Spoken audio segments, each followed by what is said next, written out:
There's been a lot of effort, a lot of energy went into this film. Um, I think if you really broke it down into the main parts, first part is we're trying to entertain people.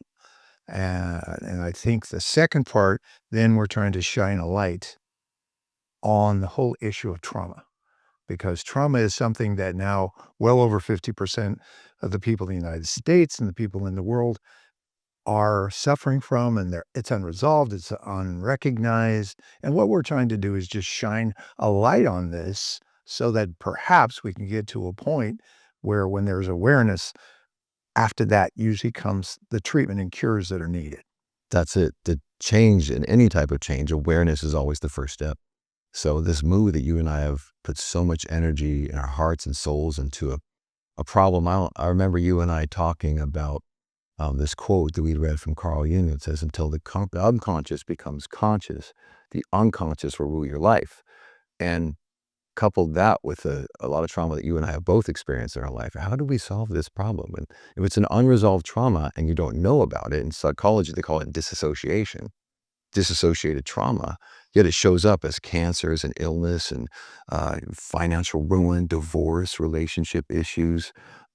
This unresolved trauma is bubbling up, but you're not aware of it. That's why Carl Jung's quote was so powerful when you and I embarked on this journey to make this film to serve people dealing with trauma and kind of shine the light of awareness to help people know that this is what you need to focus on.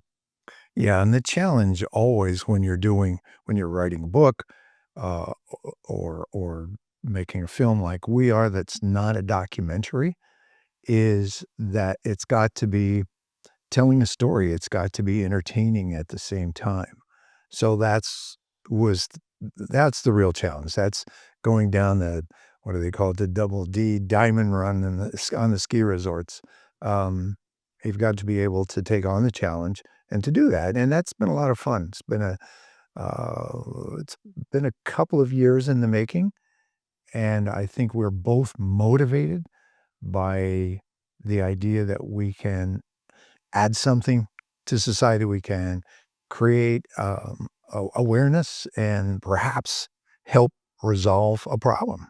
I just know when I'm in a theater watching a movie, I suspend my disbelief. Like I sit in that theater and I said, okay, I release everything and I want to be entertained. But when I leave a theater like after seeing Rocky or seeing The Greatest Showman or some of these Highlander movie that I love so much from 1987, when I come out of the theater and I just feel like that movie changed something inside me that didn't let go. I still think about it. The next day, the next week, I'm telling my friends about it. I feel like the power of our movie has that similar energy where people are going to be in that theater. They're going to, wow, I'm looking kind of in the mirror at myself as I'm watching this movie thinking, well, what do I have that's unresolved? What kind of trauma have I got buried that's been showing up in these illnesses and these ailments in my life, these maladies showing up? And the movie is that's just that. Our intention is to shine the light and to help people overcome this trauma. In the movie, we call it emergence trauma. And there's a framework, and it's subtle in there. I just love how you've created the character of Sybil St. John, who's our criminologist or our psychologist. And also talk a little, Mike, about how you call her Cy, Sybil's a real name, call her Cy St. John, how she came about and who's the real life character She's a real that character. that character was born from. Well, to go backwards a little bit to give a little bit of foundation about where some of these ideas came from, uh, as you well know, Billy and I have been friends for a long, long time, and my career has been as a journalist and as an author. But I started a long time ago writing for newspapers and did a lot of true crime and did a lot of politics. Sometimes you can't tell which is which. I'm just kidding. That's true. It's so did a number of more and more deeper and darker type of crimes to the point where I was doing stories on serial killers. One of them being the Golden State Killer. And in doing these stories, I got to know the homicide detectives pretty well. We became great friends, actually. We have coffee whenever I'm there, or we'll have dinner. Um, And one of the homicide detectives in Sacramento who worked on the case back in the mid-70s and early '80s was the first female homicide in California. And, she works with a lot of the victims because you'd think, "Well, he's a killer, how can he have victims?" Well, I'm talking about the families, and then he did a lot of other things besides killing, left victims, and she's dealt with many, many of those victims, so we've talked quite a bit about the trauma that these people have gone through, and then I did stories on the victims themselves, and we talked for hours on what that has how that's changed their life, how they had to deal with it. One of the women was 16 when her mother was killed literally next door. She and her mother had a fight, and so she went next door to sleep with her friend, and the killer broke in that night and killed her mom. Wow. And this girl thought you go through a lot of people go through survival guilt. And she thought maybe if I was there in the house, that wouldn't have happened. Well, obviously it would have. He was strong enough to overpower a 6'3", 220-pound man that was in the house. But still, trauma can do that to you. It can make you think illogically for years. And she went on in the street, got on drugs for 10 or 12 years, and finally someone talked her into going into a church. And she kinda sat in the back like this, tried to hide, but she kept going and kept going. And finally, the pastor talked to her at length and got her help, and she, got off drugs and got her life back together. Now has a wonderful family and has gotten through this, but it was probably 15 years of intense trauma that she was undergoing and didn't know all of these things, didn't know why she felt that way, and didn't realize that it wasn't her fault. So these kinds of things are, uh, you absorb them when you actually talk to the people who have gotten this kind of trauma. I've talked to guys with PTSD who were in Afghanistan. Same, obviously, it's not the same thing, but it in the general sense, it's all under this big heading of trauma. And in her case, and I think in their case, it's PTSD, which is a specialized type of trauma, which is one of the most intense. But at any rate, all of us, I think, have gotten some type of trauma somewhere along the line. For sure. I I wouldn't say that was when I was late on some of my stories, but you know what I talk. Trauma stays within your Yeah. subconscious, like, and it stakes. That's why shining the light, like the wonderful 16-year-old girl who survived that trauma and who came through, and the light of the church, the light of her awareness, helped her overcome it.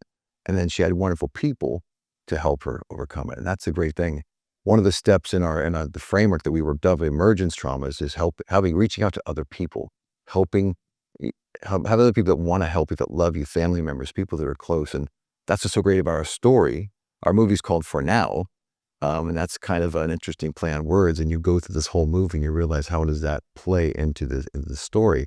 But it's so great how you see characters reaching out to family members, to friends, to kind of peripheral people, and how the story, it's involved a serial killer. It's so hard to think that you and I have come up with a story that's rooted with a serial killer at the heart of it.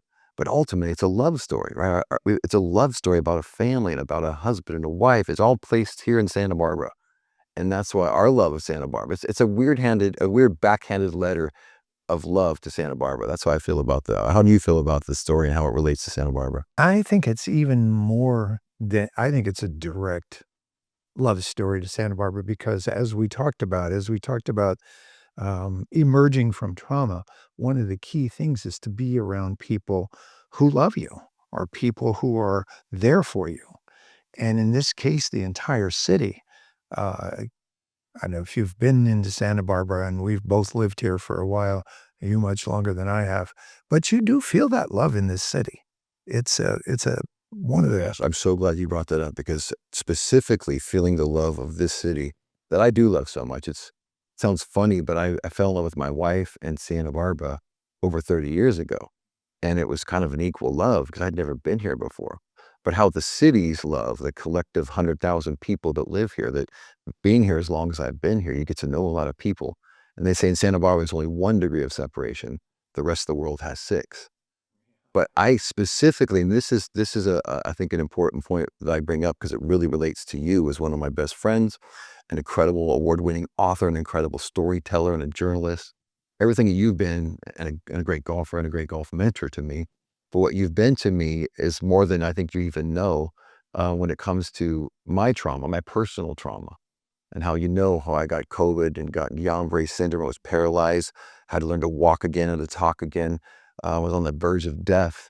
And when I was in that hospital overcoming, trying to get better from this emergence trauma that I personally was going through, you wrote an article that was on the cover of the Montecito Journal.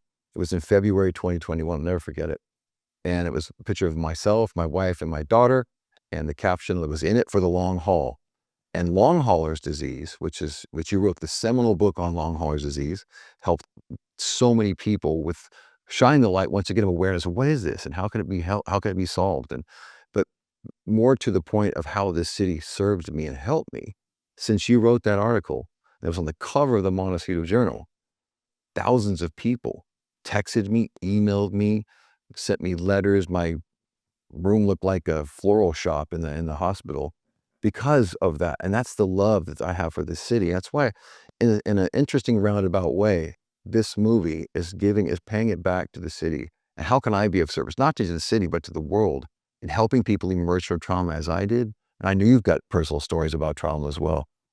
Well, I do, and, before I get into that, to me, one of the most interesting parts of doing this has been that when I grew up, I grew up on a little isolated farm in Kansas, and my brothers and sisters were a lot older, and I never saw them, so I was all alone all day long. You couldn't see another house. You couldn't see anything from our little farm, and my dad would read to me at night, and so my, playmates during the day would be the characters that he would read, and I grew up, not knowing where love ended and literature began. I mean, that's all the same to me, and so I always wanted to be a writer, and my dream was to be a writer like John Steinbeck.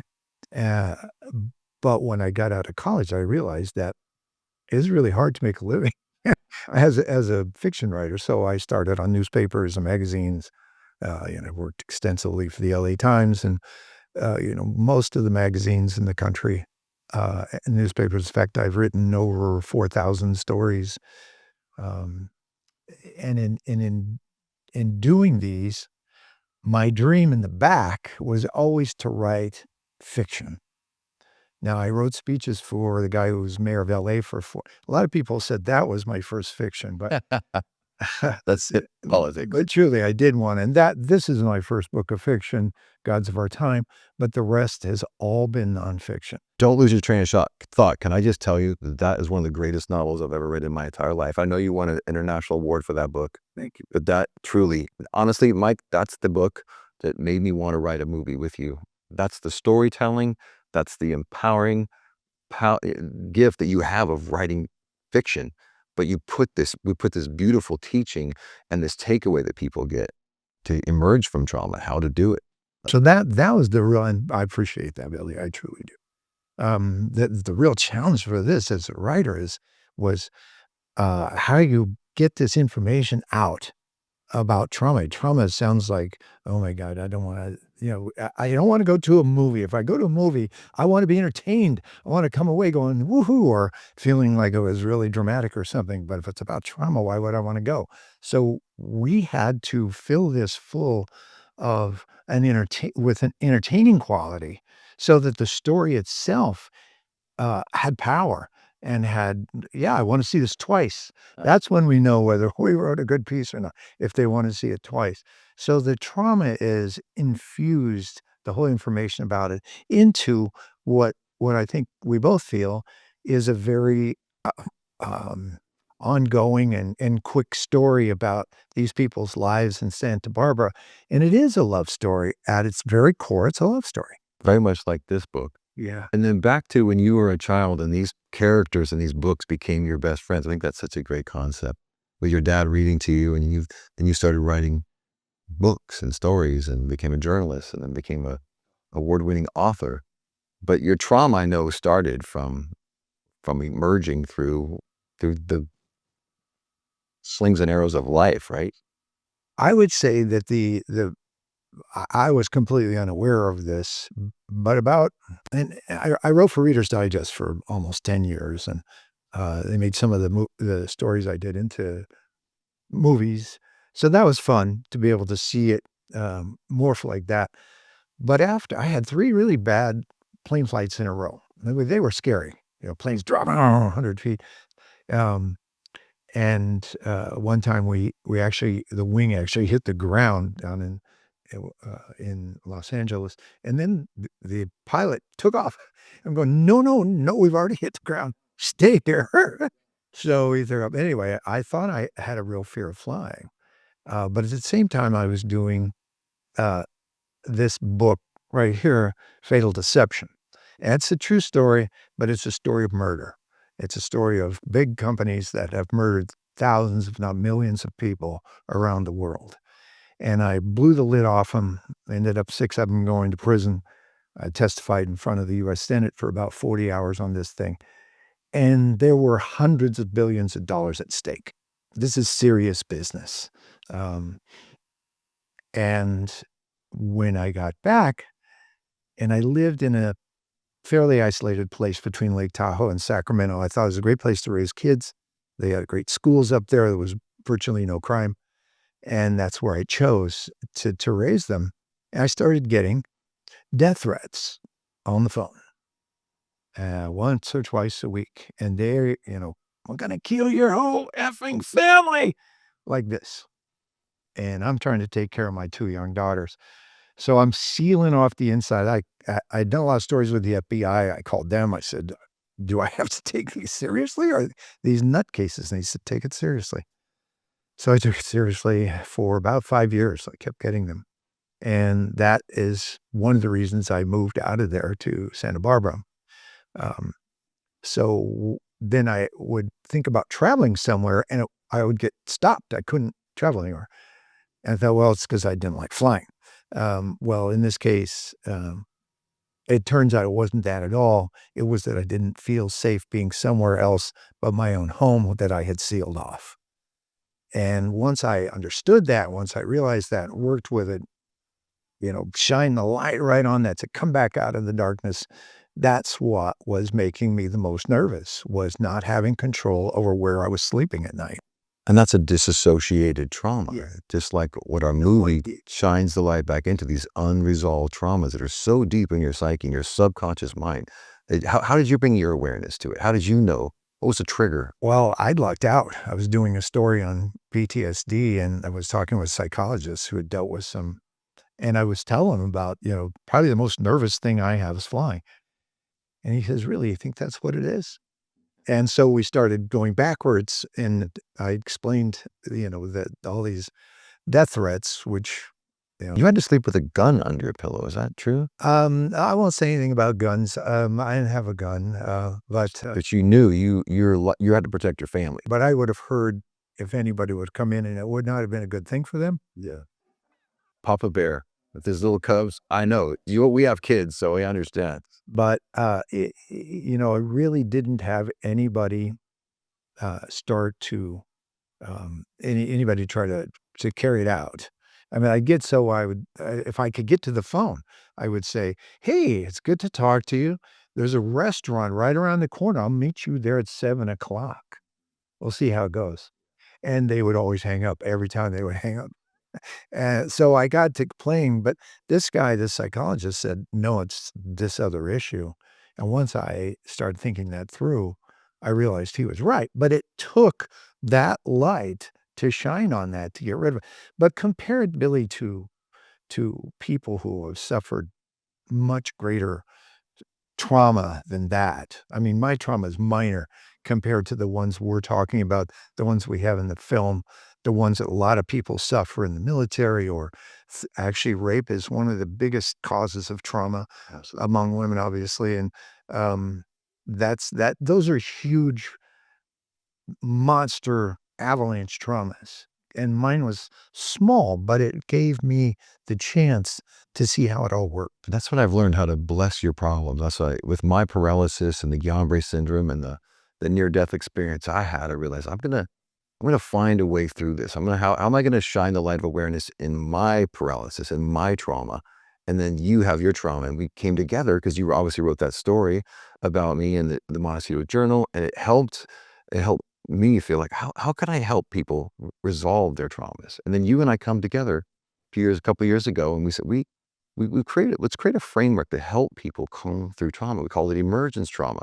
And it's in the movie, but it's very subtly in the movie. Like, went back to Cy St. John, who's our criminologist and our police psychologist. She's a really interesting character in our movie. Yeah, Carol Daly is the person that I patterned this, uh, Psy after, and Carol is, like I say, she's the first female homicide detective in California, and she's awesome. She's just awesome. And by the way, before we go past this, I think I got trauma from looking at you when you were sick. I was scared to death.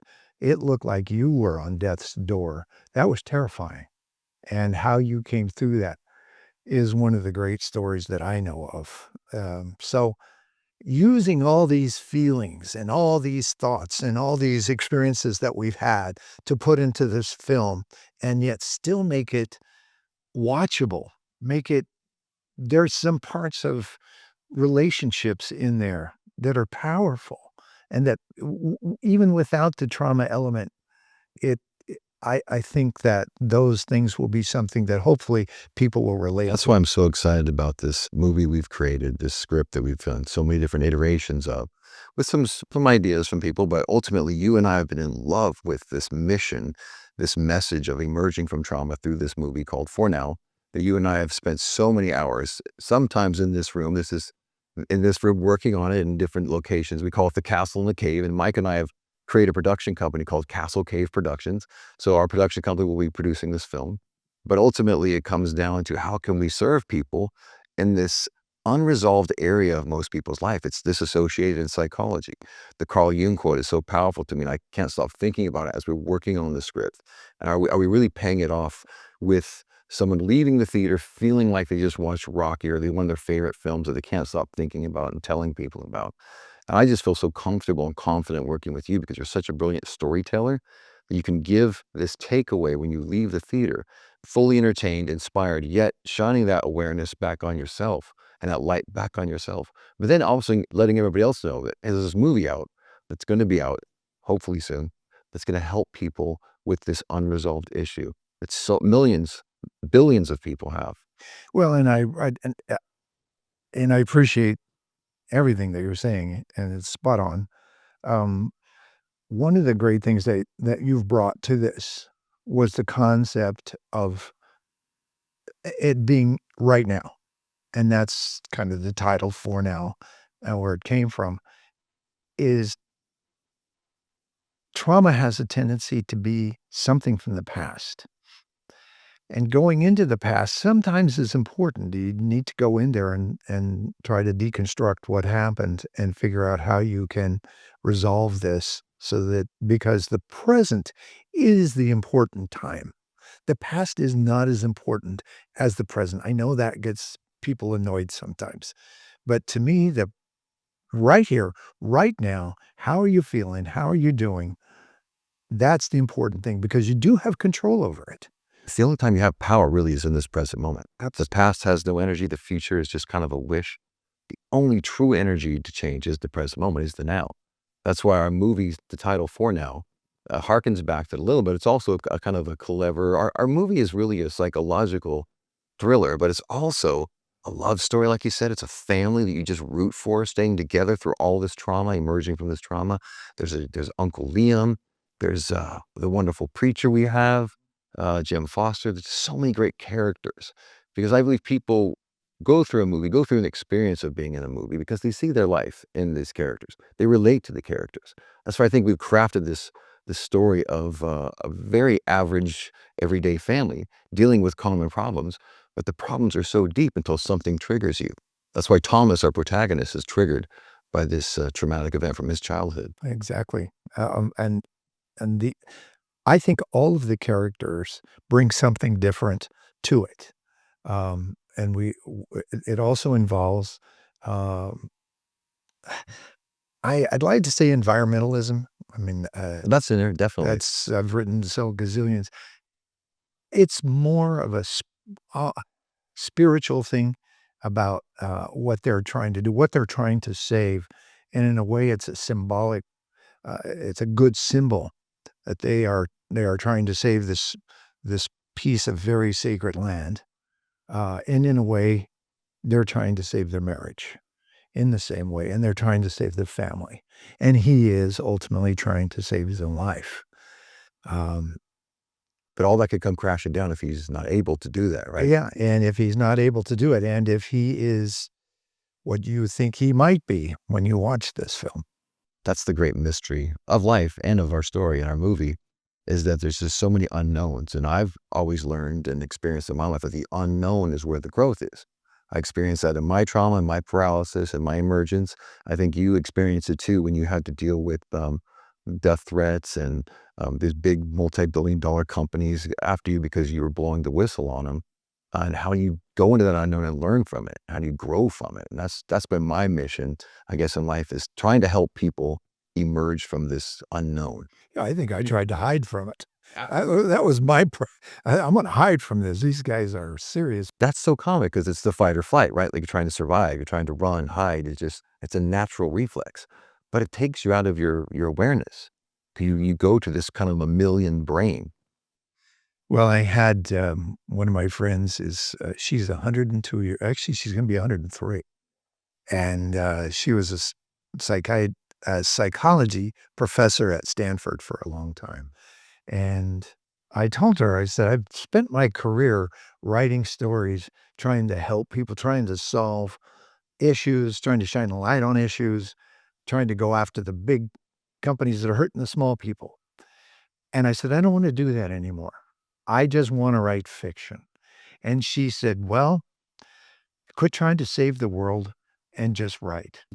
Well, this film, I feel, is kind of a combo, but it was more like fun and imaginative. It isn't we're not telling anybody what to do.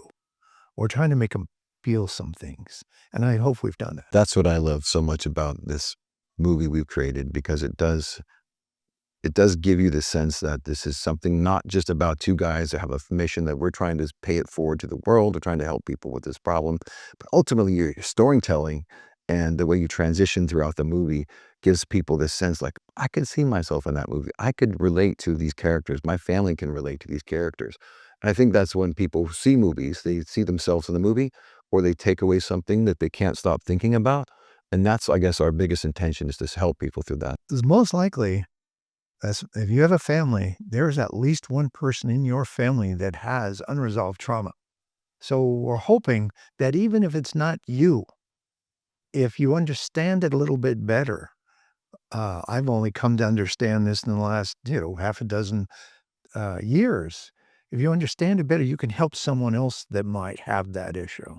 And it's not something that you're making up. This isn't a made up issue.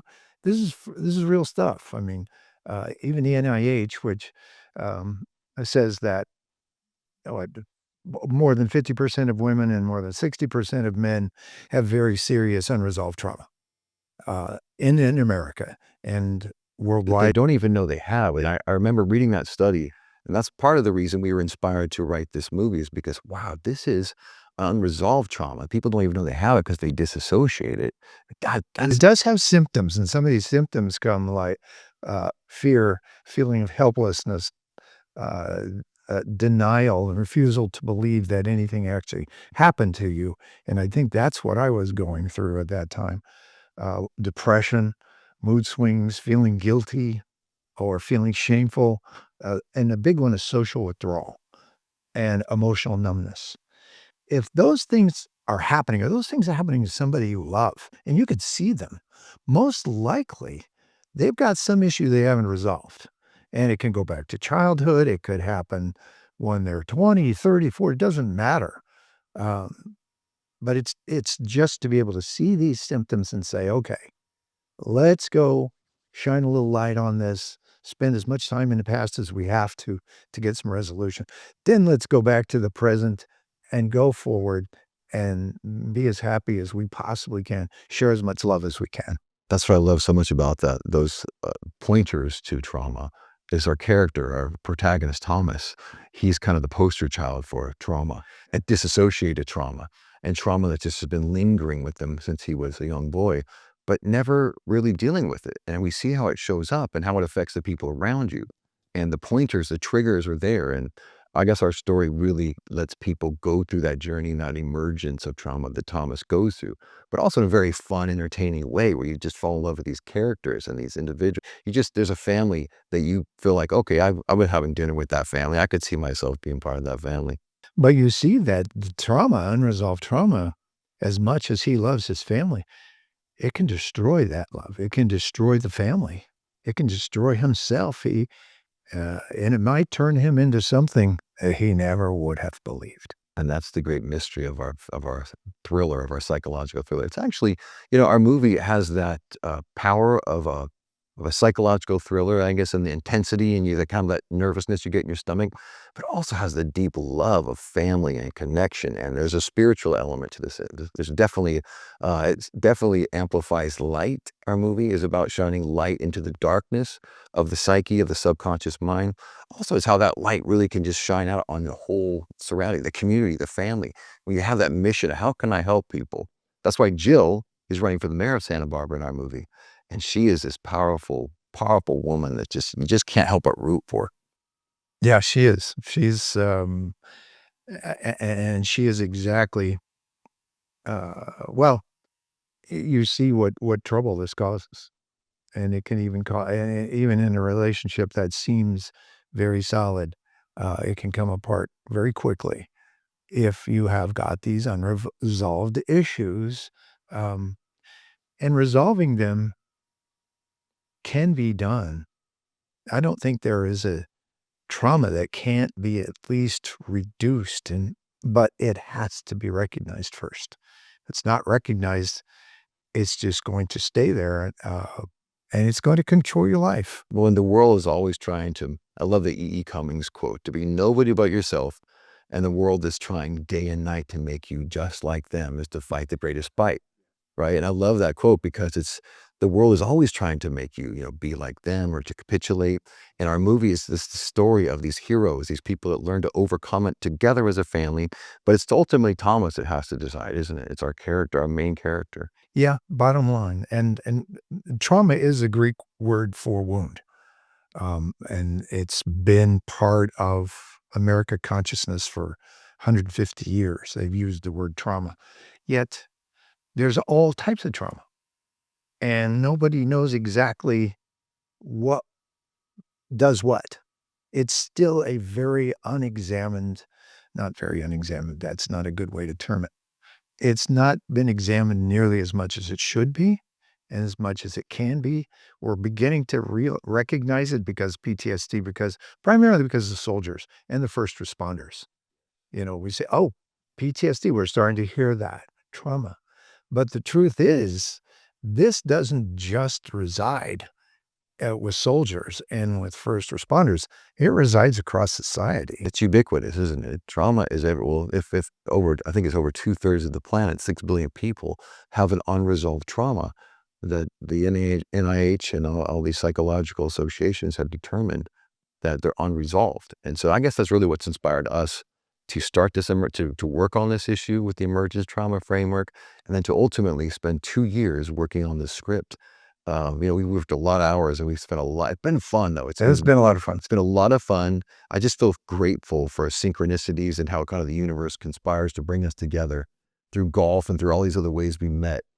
But then to know that you're such a brilliant writer and an unbelievable storyteller, and to know that there's no accidents. This was meant to be. You and I are coming together to make this movie, to serve people in trauma, and to evolve our society, our humanity, hopefully through this issue. But they don't really spend a lot of time on it because it just is in the background. And I love Castle Cave Productions, the name of our company, which you came up with. It kind of reflects the two places where we've been working. Um, So it's been fun. It's been a lot of fun. I don't think I'm at a point where I'm probably not gonna do many projects if they're not fun. I'm not gonna work with people if it's not fun working with them, and this has just topped it out on every count, and I've really appreciated working with you. It's been fun. Well, I know we're in pre-production, we've got the script, and now we're really focusing on how and with it of course, you'll be as they watch this, interview, there's a video link around here where they can see the trailer to the movie. We've got our first maybe 2 trailers coming out. We're also, looking to get support for our Yeah, project. if somebody wants to support this film financially, how would they do it? Well, if you watch this video and you watch this podcast, there'll be a link around this video that will take them to a GoFundMe link where they can support this mission, this message we have of serving the world, emerging from trauma in our movie called For Now. And ultimately, the story is going to serve people in their life through the mission of this message, through being involved in this. It's not so, it's a project you and I are devoted to and excited about and dedicated to, bringing this movie into theaters, bringing this production into the world because it was a kind of a calling. I mean, you and I are brought together for a reason. I don't believe there's any accidents in this divinely organizing universe. Oh, I agree with you, but in what ways can people who want to get involved financially, how will they become involved in the film? How will they become part of this film? Well, there's different levels of funding. There's different levels of contribution that people can make to serve our production of this film. Like I said, we're in the beginning stages of production, and there's a $500 level, there's a $1,000 level, there's a $10,000 level, but there's also an executive producer level that will take you to a different opportunity to be involved in the project, help to produce it. Absolutely. I would love to have people get involved with this project. It is truly a big project with lots of places where lots of people can play a lot of different roles, and we want to invite all of them to become part of this. Like I said, we've been saying, this movie is a love letter to Santa Barbara. And so I'm really excited about the local folks around here getting involved and helping us fund this And movie, I'd say it's produce this also movie. a love letter to anybody who is living and who cares about other people, because somebody you know has got trauma, even if you feel you don't, and you may not, but somebody will. And so by spreading this, by getting people involved and excited about it, I think it could ultimately touch a lot of lives.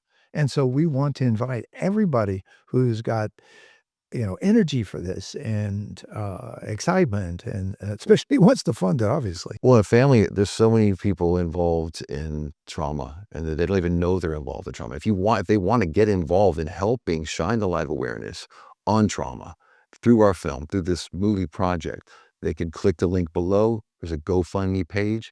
We're looking to, produce this movie in the next year or so.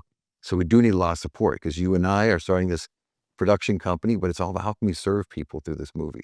And that's why we're inviting people in to be involved, to help support us, to produce the funds that it takes to make this movie because uh, the film industry is a different animal now. I mean, luckily we were able to do this as independent filmmakers, and that's our mission.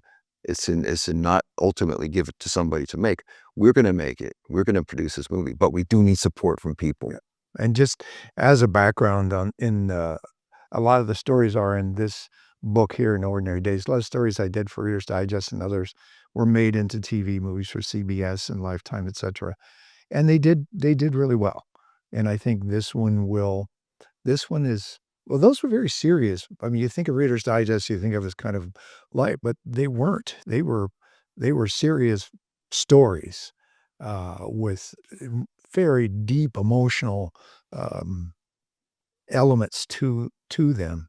The bottom line of this is, I think this could be fun. This gives people an opportunity to be involved with a movie that's not only entertaining, not only it's gonna grip her, but it also has this bottom layer of help that we can share. And it's not a documentary by any means, but it has that kind of power, I think.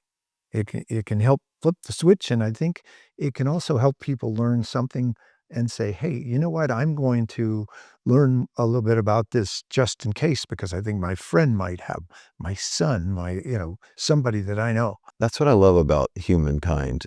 People generally are good people. They're good-hearted. They want to serve people. They want to help. My good friend just did a tour around the United States with his wife, and I asked him after visiting. They did 14,000 miles in the United States over 6 months, and I said, "What is the common takeaway from America that you got?" He says, "Generally, people are good-hearted. They're kind to you. They'll give you the parking spot. They'll offer you, you know." The spot in line. They'll be of service to you. I think that's what our movie's about, is I would love to get a community of people rallied around our support in supporting our movie to give this service to the world. Because ultimately, that's what it's about. It's an entertaining movie. I believe it's a thing you're gonna think this is a kind of a not a whodunit, but it's a psychological thriller, like, there's Easter eggs everywhere, there's a lot of, kind of breadcrumbs to follow through our movie and through our storytelling, but ultimately, I know that the people that watch it are gonna wanna show it to some friend, they're gonna wanna tell some friend about it, so if people wanna get involved to help us in the very beginning of the project, they can click the link below this video. They can go to our GoFundMe page because you and I cannot do it alone. It takes a village to create a movie to the scope that we are going to produce this movie. It takes more people than just us. What if they wanna leave a message for us? Where can they do that? Yeah, a message. They just wanna say, "Hey, I think this about this. I wanna talk to you about this." How would they do that? So if they're watching this podcast, they're probably on our landing page right now. And if you're on our landing page, they would just click the link below. There's a donation. There's also a comment section. They can comment in the section. Mike and I would be happy to talk to anybody who wants to help us support us in this film project. It's our intention to get this out on thousands of screens to help people throughout the world. Hopefully, this movie translated in multiple languages. Trauma is ubiquitous. It's all over the planet. It's not just in America. And Santa Barbara is just the starting ground. This is the light is shining from here, but we hope it's like a bonfire which just spreads out of service, of kindness, of shining this light to the world. No, that sounds fantastic to me, and I think the more people we get in that who get involved and who are serious about, what we can possibly accomplish with this, the more the better, and if they'll leave us a message, we will certainly get back to them. Well, it seems to me that most people that have this traumatic, unresolved post-traumatic stress disorder or this emergence type of trauma have just buried it for so long. And sometimes it can be kind of unnerving, or maybe you want to keep it private or quiet. But that's what's so great about a community like this, because when people get together in a community, they want to help each other. Just like my friend who said, generally people in America are kind-hearted and they want to give. So we are hoping to create that same type of community around this movie, because you and I cannot produce this movie. We can create a story, we can be the captains of the ship, but it takes people watching and being involved in a story like this and a mission like this to help people, because that's ultimately what ever causes change. I mean, Margaret Mead says, "Never doubt that a small group of like-minded people can change the world." Indeed, it's the only thing that ever has. And that's ultimately, I think, Good quote. I feel like that, Mike, that you and I are in this for a bigger message and mission than just creating a Hollywood movie. It's about serving people, and that's why we started this whole thing 2 years ago. Oh, absolutely. Absolutely, and I think we can. Um, I love this, I love the whole challenge of making this entertaining because I've done so much nonfiction. And you can just, nonfiction is uh, trading. It's from the head. I'm going to give you information that I have got. Fiction is from the heart. I'm going to try to make you feel. That's a different challenge. It's a different writing entirely. And this film was both, is both. Is it the first time you've ever written a movie that comes from, I know you've written other screenplays, but it's the first time you've had kind of a mission involved or a message or because there's a takeaway that people are going to leave this theater after watching this movie. They're going to take it away and they're going to bring it out into the world and they're going to talk about it. It's the first time you've kind of been involved with a storytelling from that aspect. No, not at all. Not storytelling. In fact, most of the 30 books and 4,000 articles I've done had something, some inner story like that we're trying to send on. Like, we've got a book here on, changing education in America, which coming out with a new version of that this year, which, could have enormous, uh, upward possibilities in my view, because we need something like this. But this one, uh, the articles that I've written all have had some kind of inner, driven, uh, storyline. But then you have to create the characters. If the characters aren't like, if they're not believable, if they're not something that takes you away in a fictive dream, then you really haven't quite gotten to where you need to go. And just cross my fingers that I mean, I'm hoping people feel that way about this film, and, uh, I think we both do, certainly. This movie, this story process that you and I have been going through creating this script and the screenplay, it speaks so much to your heart and going back to your heart, and not the thinking mind, but your heart. Because once you saw me paralyzed and hospitalized and in the hospital trying to walk again and fight for my life, you take it upon yourself. This is what a good friend you are to me. That you write a full book, beating long haulers, Yeah. about helping people that went through what I went through. And similarly, I feel like this movie we've created is from that same place in your heart, which is, I see an issue that's global. How can we shine the light on it? How can we bring the awareness to it? And how can we serve people in it? That's what you did with your book. That's what we've done with this movie. Yeah, and I think I feel that way, and I feel like if we can, not if, but when we get this thing rolling, and it is rolling now, but we need it to get big like a snowball going downhill, that it is going to change some people's lives, and it will bring about awareness to this thing. But again, the real challenge, has been to make it entertaining, and that has been a lot of fun, actually. That's been a great deal of fun, and to create these characters that, are part you and part somebody else that you know and part somebody else you know, and then you just kinda make something else up out of the blue.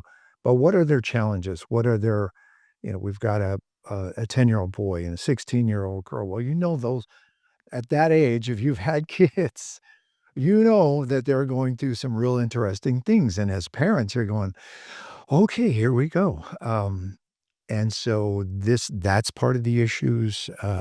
We've got, again, the preacher plays a wonderful part, in this, but I don't think that we want to say this has a real happy ending, because it might not. Well, if folks watching this podcast, and thank you for watching this podcast. It's been so good talking with you, Mike, and sharing. This is our first podcast, bringing this out to the world, and we're really inspired about the movement, the mission that this movie has, and we're we're encouraging people to click the link below this podcast and to donate to help us bring this movie into the light of day. No, terrific, Billy. It's been nothing but fun working with you. You're the man, brother. Thank you. See Castle Cave Productions.